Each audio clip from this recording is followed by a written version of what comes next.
500 milliards, c'est cette somme astronomique qui a animé l'actualité de l'intelligence artificielle. Pourtant, à mon sens, ce n'est pas l'information la plus capitale de la semaine. Avec DeepSeek, la rivalité entre Chine et États-Unis prend un nouveau tournant dans la course à l'intelligence artificielle. Voyons tout cela plus en détail.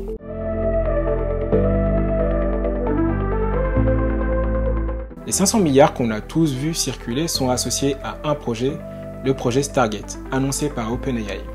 Et chose qui n'est clairement pas anodine, cela a été fait par Donald Trump le 21 janvier à la Maison Blanche.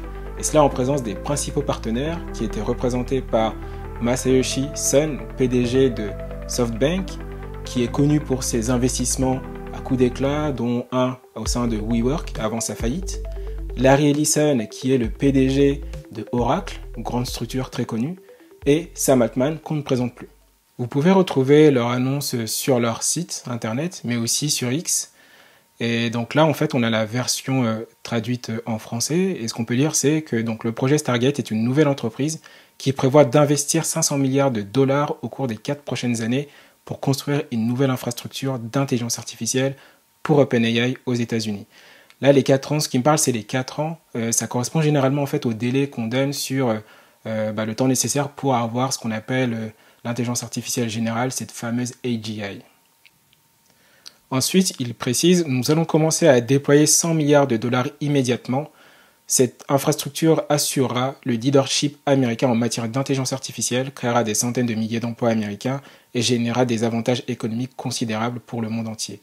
Ici, je ne peux m'empêcher de faire le lien avec leur Economic Blueprint qui a été édité, il me semble que c'était la semaine dernière, mais on en a parlé en tout cas la semaine dernière, et dont probablement les lignes ont été écrites en pensant à ce projet. Ensuite, ce projet soutiendra non seulement la réindustrialisation des États-Unis, mais fournira également une capacité stratégique pour protéger la sécurité nationale de l'Amérique et de ses alliés.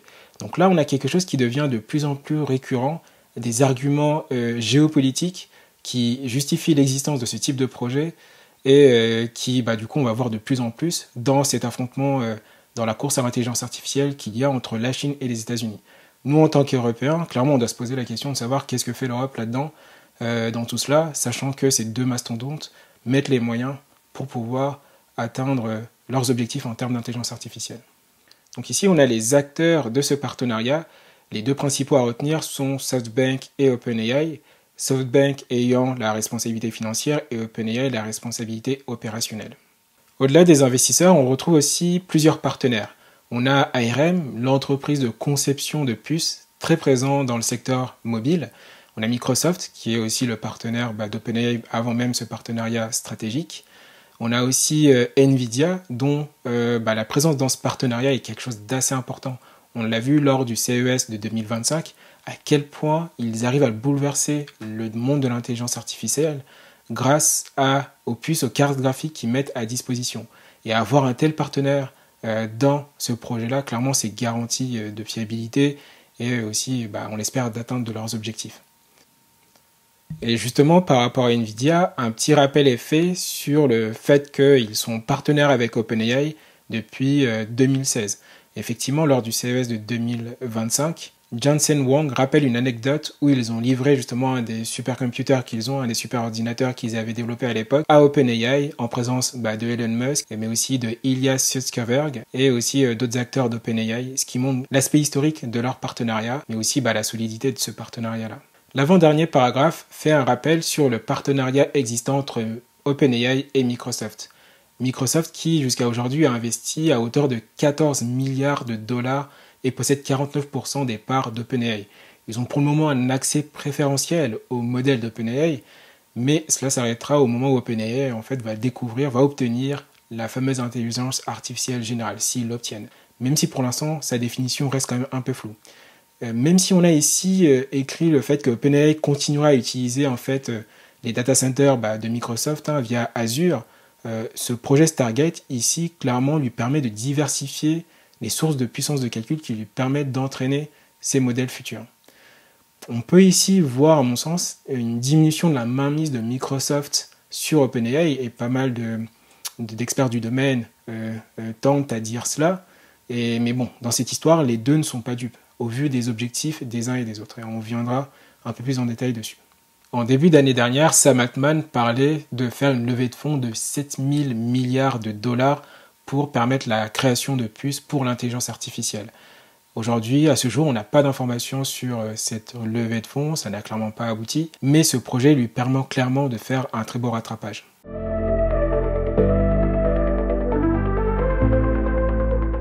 Cette initiative Stargate soulève plusieurs questions quant à la solidité du partenariat entre OpenAI et Microsoft.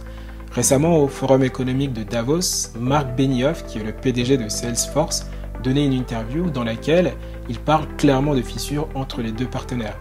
Et il estime que OpenAI doit justement chercher, en plus de Microsoft, d'autres plateformes sur lesquelles mettre ses modèles, puisque Microsoft cherche à créer ses propres modèles d'IA et le recrutement, il y a peu, de Mustafa Suleyman à la tête de leur structure d'intelligence artificielle va dans ce sens-là.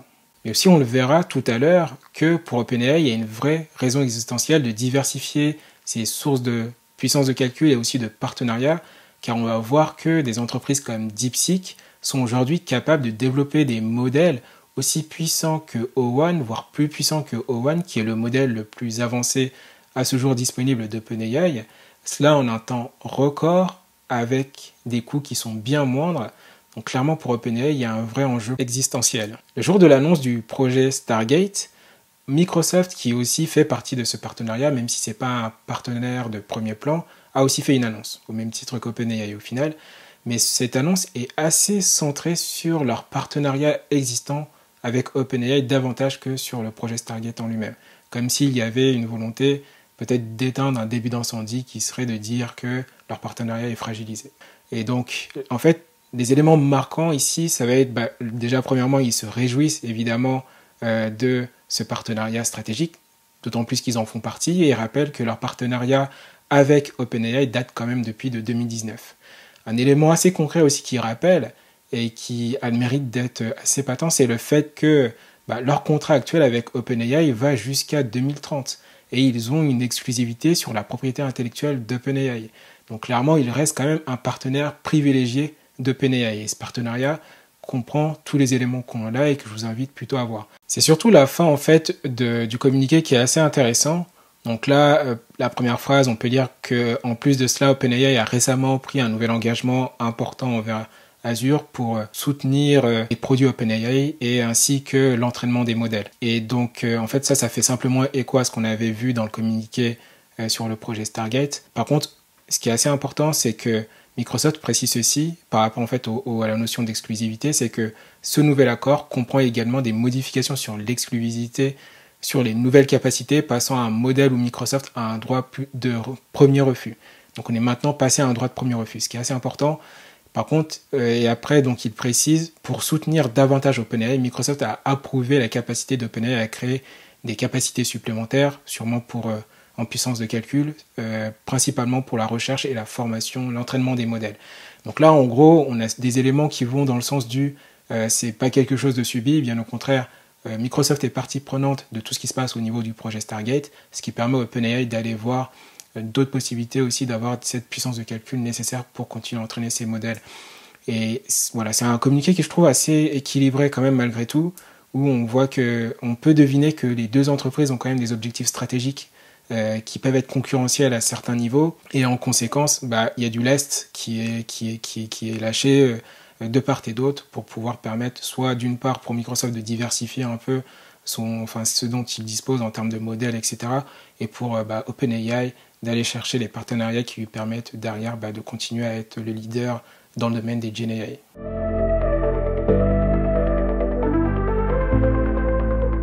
Le deuxième temps fort de la semaine a été fortement animé grâce à une entreprise chinoise du nom de DeepSeek qui a rendu disponible en open source leur modèle capable de raisonner DeepSeek R1.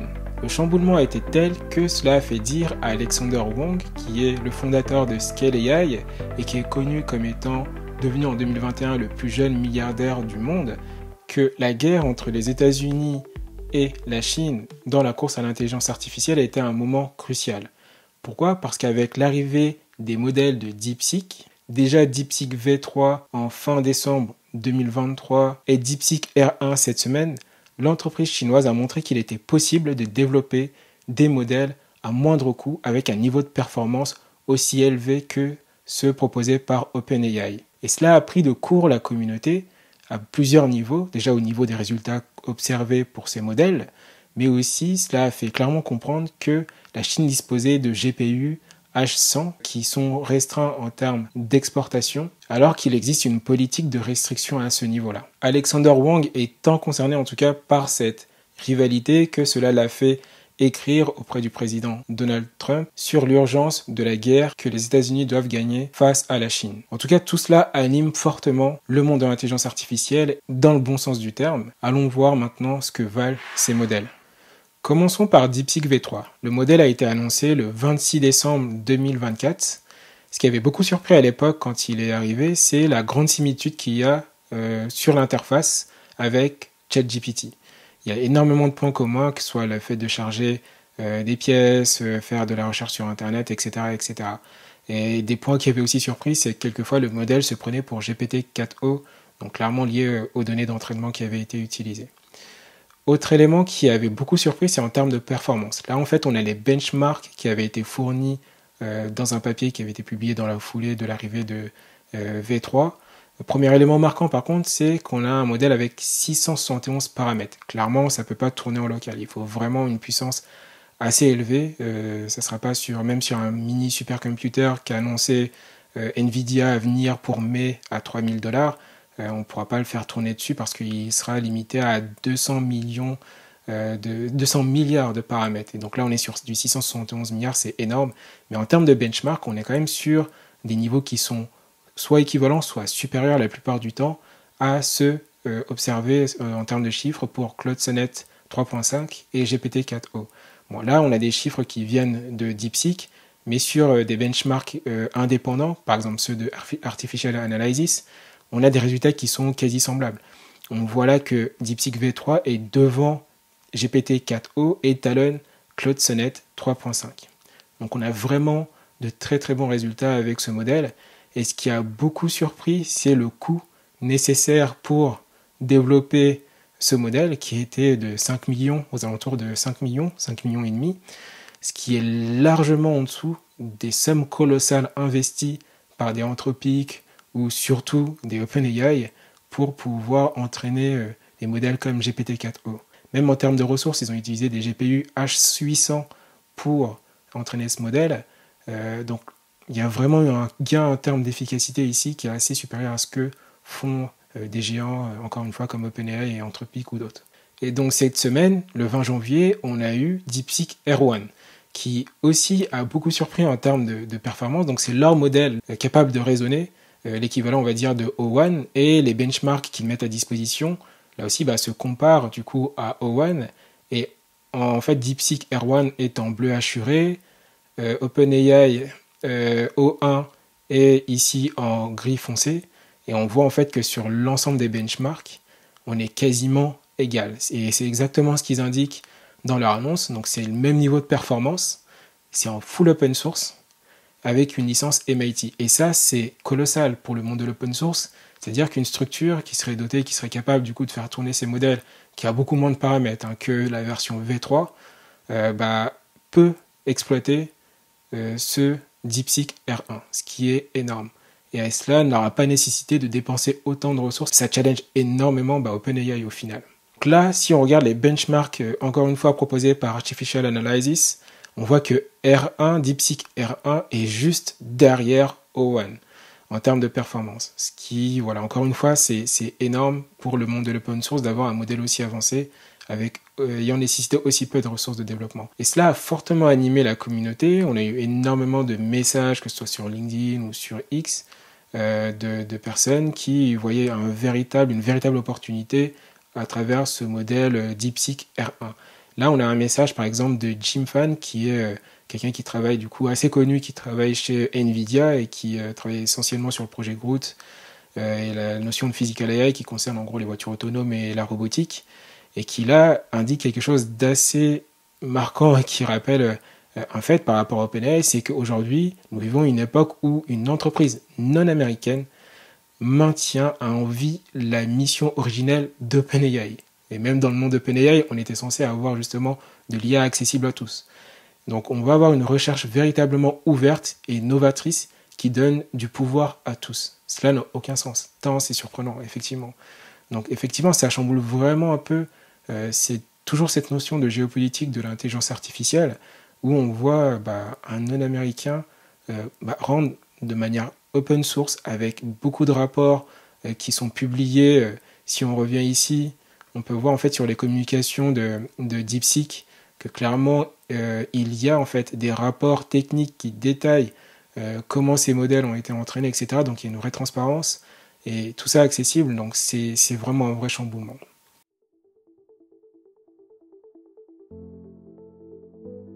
J'espère que cette revue de l'actualité de l'intelligence artificielle en semaine 4 de 2025 vous aura plu. Entre les investissements colossaux, d'une part aux États-Unis qui vont faire d'OpenAI un véritable géant, et d'autre part la Chine qui fait son retard avec les modèles de DeepSeek, il y avait vraiment matière à échanger. Et encore, j'ai pas donné tous les éléments puisque au niveau de la Chine, on a aussi ByteDance qui a annoncé un modèle d'intelligence artificielle qu'il nomme Dubao 1.5 Pro, qu'il réclame en tout cas comme étant au moins aussi puissant, performant, voire plus performant que Claude Sonnet ou GPT-4o. Voilà, tout ça s'ajoute en tout cas à cette balance qui fait de la Chine un vrai poids lourd de l'intelligence artificielle. Le futur de l'IA s'annonce clairement assez animé par ces deux poids lourds. J'aurais pu aussi parler de Perplexity qui annonce un assistant sur Android.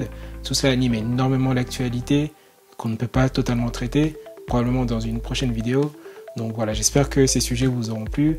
N'hésitez pas à liker, à commenter pour qu'on puisse améliorer la chaîne et aussi surtout à vous abonner pour faire vivre la chaîne. Et je vous dis rendez-vous dans une prochaine vidéo.